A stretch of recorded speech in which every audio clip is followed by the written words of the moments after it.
Dərsimiz olacaq nə? Dərsimiz olacaq işıq mikroskopunun quruluşu. Birinci bölmənin ikinci dərsidir. Bu dərsdə biz nəyi öyrənirik? Məhz böyüdüyüz cihazlar haqqında öyrənirik. Ümumiyyətcə, biologiyanı öyrənərkən bir sıra məhz tədqiqat üsullarını bildik, müşahidəni bildik, eksperiment haqqında danışdıq, ölçmənin nə olduğunu izah eləmişdim. İndi isə izah eləyəcəm mikroskopiya üsulunu, yəni mikroskopun istifadəsi haqqında, mikroskopun hissələri haqqında danışacağım sizə. Böyüdülü cihazlar kəşf olunmamışdan qabaq ilk dəfə kəşf olunur lupalar. Lupa nədir? Lupa məhz dəstəyi olan çərçivədən və hər iki tərəfi qabarıq olan böyüdücü şüşədən təşkil olunur və bunu unutmuruq. Bunda sual verir ki, məhz lupa nədən ibarətdir? Yəni RFM-də də sual düşə bilər və başqa testlərdə də salına bilər belə. Deyir ki, əl lupası nədən təşkil olunub? Dəstəkdən, çərçivədən və hər iki tərəfi qabarıq olan böyüdücü şüşədən. Və bu əşya cisimləri 2-25 dəfəyə qədər böyütmə qabiliyyətinə malikdir. Bundan artıq böyüdə bilmir. Bundan sonra artıq bir hüceyrəli canlıları 25 dəfə böyütmək o qədər də işimizə yaramaz. Ona görə də biz artıq mikroskopdan danışmalı oluruq. Mikroskoplar artıq əşyanın təsvirini daha çox böyüdürlər. Belə ki, 100 dəfə, 1000 dəfə böyüdə bilirlər. Məhz işıq mikroskopu bunu yerinə yetirə bilir. Ümumiyyətcə, mikroskopları biz iki yerə ayıracağıq. Elektron mikroskop deyəcəyik, elektron. Bir də işıq mikroskopları. Fərqləri nədən ibarətdir? Məhz elektron mikroskoplar əşyanı 100 min dəfələrlə böyüdür. 100 min dəfələrlə. Yəni, bu lap çox böyüdür. Amma işıq mikroskopları maksimum 3600 dəfəyə qədər böyüdə bilirlər. Bəs bu mikroskopdur. Mikroskopun hissələrinə gəlin, baxaq. Birinci hissə, yəni hardan görürük? Tubusu görürük. Ümumiyyətcə, biz işıq mikroskopundan danışırıqsa, onu 3 yerə böləcəyik. Tubus hissəsi, gəlir sonra ştativ hissəsi, bir də əşya kürsüsü və belə deyək ki, ştativin işi ondan ibarətdir ki, bu iki, yəni tubusla əşya kürsüsünü bir-birinə bərkidir və baxaq tubusun hissələrinə. Tubusun hissələrinə baxarkən burada iki hissəni görürük. Okulyar hissəni görürük və aşağıda obyektiv hissəni görəcəyik. Və deyək ki, okulyar sözü okulus sözündən götürülüb, göz deməkdir. Yəni, gözümüzü qoyduğumuz nahiyə, gözümüzü yaxınlaşdırdığımız nahiyə okulyar adlanır, yəni okulyar adlanır. Deyək, tubusun yuxarı hissəsində yerləşəcək okulyar çərçivədən və iki böyüdücü şüşədən ibarətdir. Nədən ibarətdir? Çərçivə və iki dənə böyüdücü şüşə. Və bu hissələrin də nələrdən ibarət olduğunu bilmək vacibdir.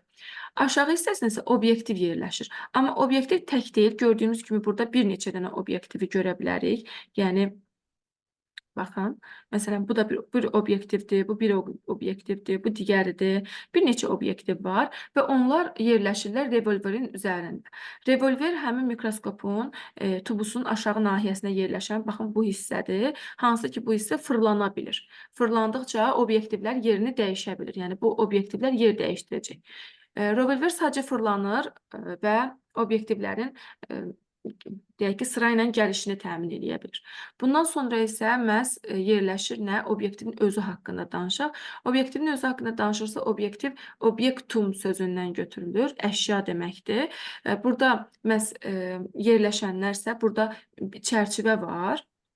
Çərçivə var. Bir də bir neçə dənə, artıq 2 dənə yox ha, bir neçə dənə böyüdücü şüşə var.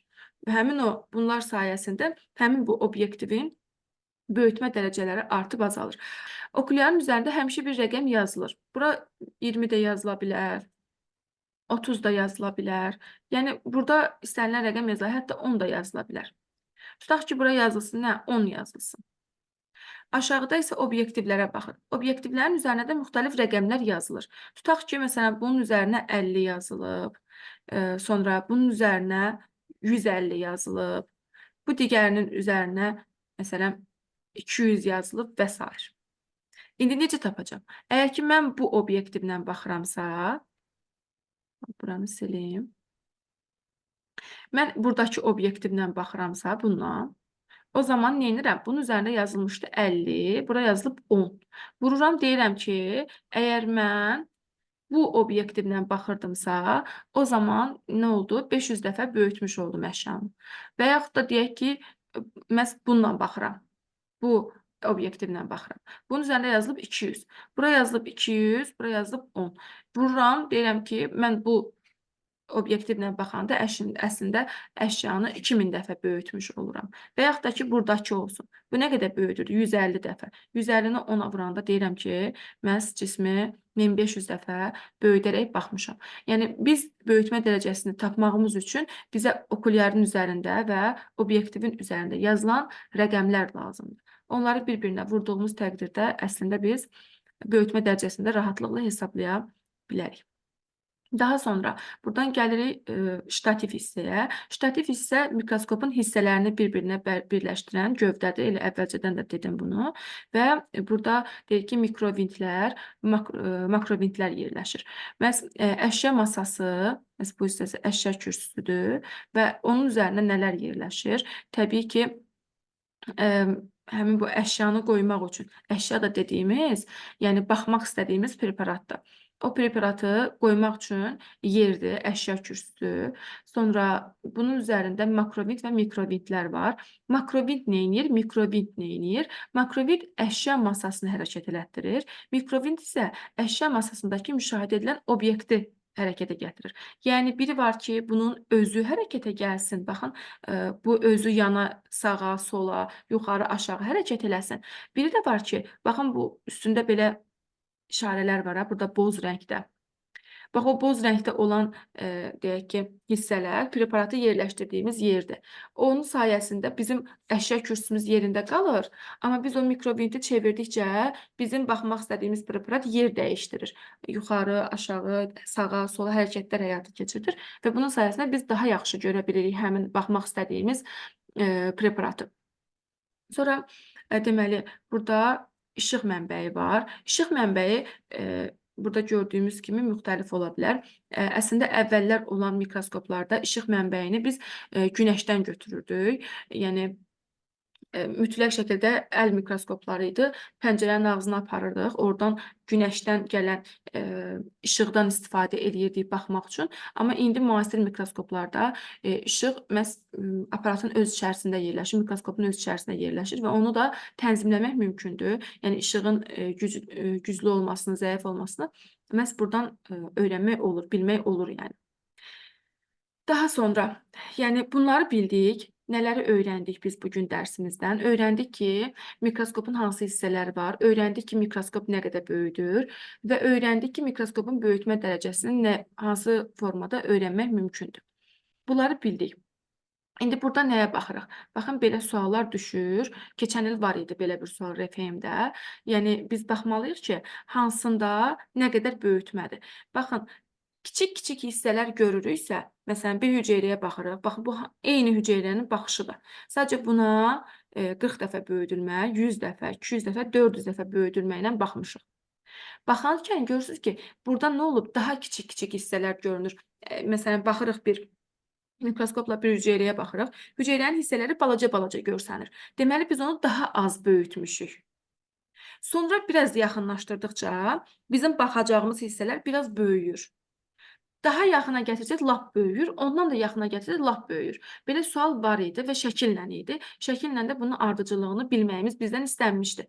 Baxın, ona görə bu məhz deyək ki, şəklə diqqətlə yanaşacaqsınız, hissələrini diqqətlə incələyəcəksiniz.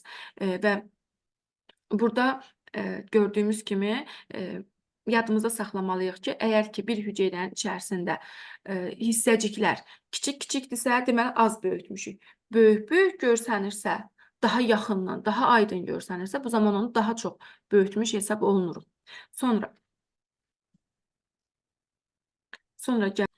öyrəndilərinizi tətbiq edin hissəyə baxsaq, öyrəndilərinizi tətbiq edində şəkildəki hər bir mikroskopun ümumi böyütmə dərəcəsini hesablayın. Biz də nə demişdik? Biz də demişdik ki, okulyarın üzərindəki rəqəmlə obyektivin üzərindəki rəqəm bir-birinə vursaq əgər, onun əslində böyütmə dərəcəsini taparıq. 10-u 20-yə vuranda neçə eləyəcək? 200. Sonra onu 40-a vuranda 400. Digəri onu 60-a vuranda 600. Ən çox hansı böyükdür? Obyektivinin üzərində böyük yazan mikroskop daha çox böyütməyə sahib oldu. Bax bu, daha çox böyükdür. Sonra öyrəndiklərinizi yoxlayın hissəyə baxırıq. Siz də dərsi oxuyanda bu formada oxuyub, dərsi öyrənəndən sonra aşağıdakı tapşırıqları işləmək mütləqdir. Deyir ki, okulyar tubusun hansı hissəsidir? Okulyar nə idi? Dedik, okulus göz deməkdir. Biz də nə edirik? Tubusun yuxarı hissəsinə baxırıq və deməli, cismə tədqiq eləyə bilirik cisimləri. Deməli, nə oldu? Yuxarı hissəsində yerləşir. Sonra deyir, obyektiv nəyin alt hissəsidir? Təbii ki, tubusun. Bu tubusdur, bu okulyardır, bu da onun obyektivləridir. Bu da oldu nə? Tubusun alt hissəsində yerləşir. Deyir, əşya masasını və yaxud da ki, revolveri əsas vəzifəsi obyektivi hərəkət etdirib lazım olan yerə gətirməkdir.